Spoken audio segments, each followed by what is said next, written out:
Hello and welcome to the MiniHelp notes and video for Chapter 17 Pro Forma Financial Projections. These are very short videos that I put out occasionally. I put out one for you in Chapter 8 to address questions that seem to come up an awful lot for certain chapters in office hours and in discussion forums. So let's get going. Okay, there are two big things that seem to come up a lot in Chapter 17. The first is how to determine to project accounts going forward. And the second is going to be how, in general, to attack our projections once we've got things set up. So starting with determining how to project our accounts forward, we want to note that we can project accounts forward in three ways. The first is going to be a CFO or board policy. So that's where, for example, the CFO might say, we target our capital expenditures to be 150% of our annual depreciation, and that sort of makes sure that our CapEx is where it should be and our PPE stays properly maintained and grows the way we want it to grow. Another example would be something like, our board has set our annual dividend rate at 15% of net income. So the second way that accounts can be projected forward is when we have an accounting equation that needs to be satisfied. So, for example, that could be something like this, where we know that interest expense is always equal to our cost of debt capital pre-tax times our beginning of period total debt for the company. And similarly, our tax expense is, in simple cases, our tax expense is earnings before tax times the tax rate.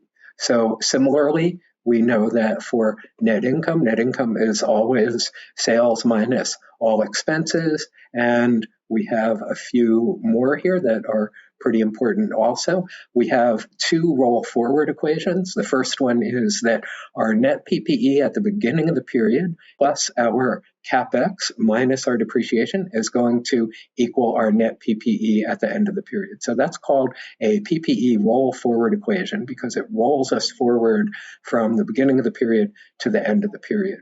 So similarly, we have something like this for equity, which says equity at the beginning of the period plus net income minus dividends plus paid in capital is equal to equity at the end of the period. So that's called a roll forward equity equation. And then finally, as we know, fundamental accounting equation is that assets equal liabilities plus equity, and that has to be true at all times under all circumstances. So a couple of notes on some of these things to help us out here is, first of all, with our PPE roll forward equation, typically it's going to be true that we'll know three of these four quantities one way or another. The CFO will tell us them. Some poor soul has had to go through every item of PPE and what its depreciable life is and get a weighted average annual depreciation for all of the firm's PPE. That'll typically be given to us by the CFO. So we'll have to solve for one of these things that we don't know. Beginning of period PPE is always going to be known because we're starting from the end of the prior year, same as the beginning of this year, and the firm may have a policy on CapEx. Depreciation will be calculated by some minion working for the CFO, etc. So now similarly, we can say for the equity roll forward equation that similarly, 4 out of these 5 quantities are typically known. We're always going to know equity at the beginning of the period because that's the end of the prior year. We're typically going to know net income because before we work with this equation, we will solve the income statement for the year. And dividends will be a policy maybe set by the board, similarly for paid in capital, that type of thing. So in general, again, we're going to know all of these quantities except one, and therefore we can solve for the one quantity that we don't know.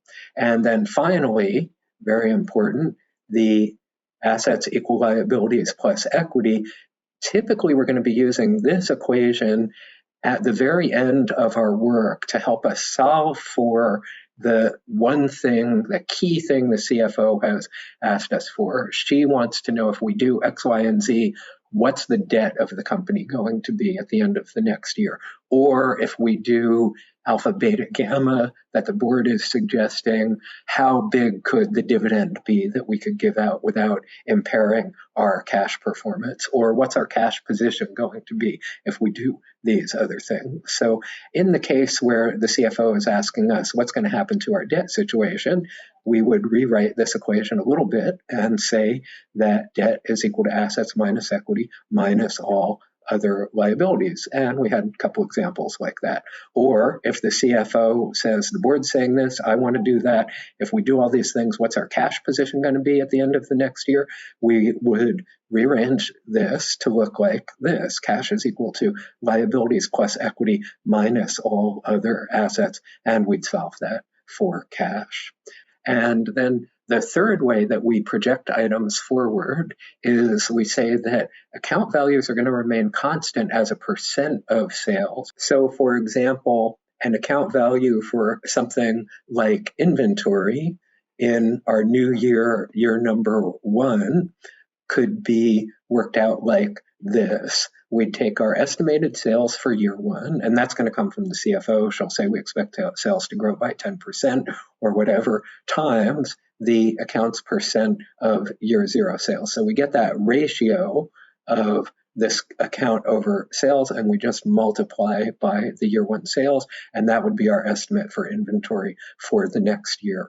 So we're going to do that whenever the first two things don't apply, when we don't have an accounting equation that we have to use and we don't have a dictate for what this item is from the CFO or the board. So what are some examples of this? So on the income statement, examples would be cost of goods sold, SG&A. It would be not something like depreciation, which we'd be getting from our PPE roll forward account. And on the balance sheet, examples would be something like inventory, accounts receivable, other current assets, accounts payable, and accrued liabilities.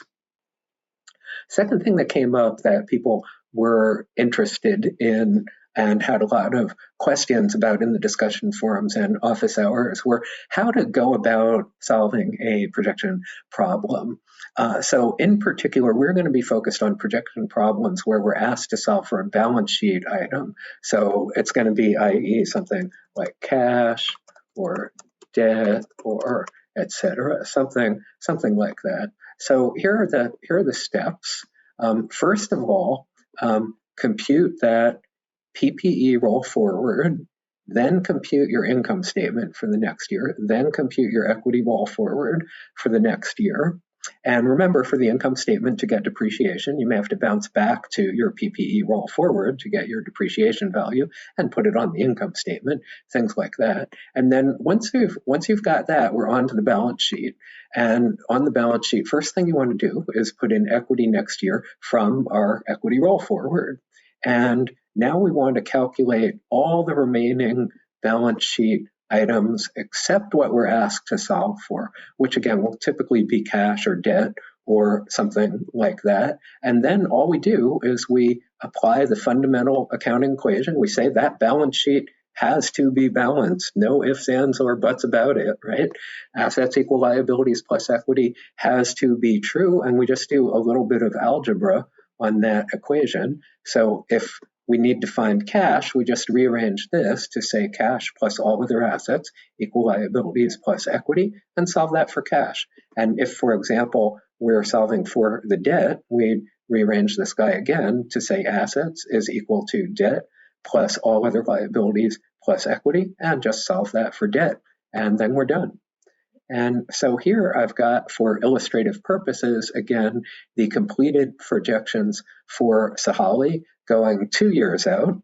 And as you can see, I solve first the PPE roll forward equations, then the income statement. And for anything I don't know on the income statement here, like that depreciation, I just bounce back to my roll forward where I've already computed the depreciation and just plug that in.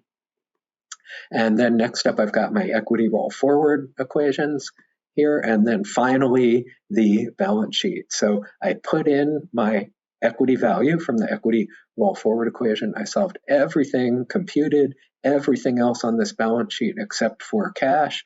And then literally I just said cash plus all other assets is equal to liabilities plus equity. Solve that for cash, and that's where I got my 4.58.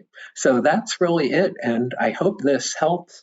And I look forward to seeing you soon in office hours or the discussion forums. Thanks and take care.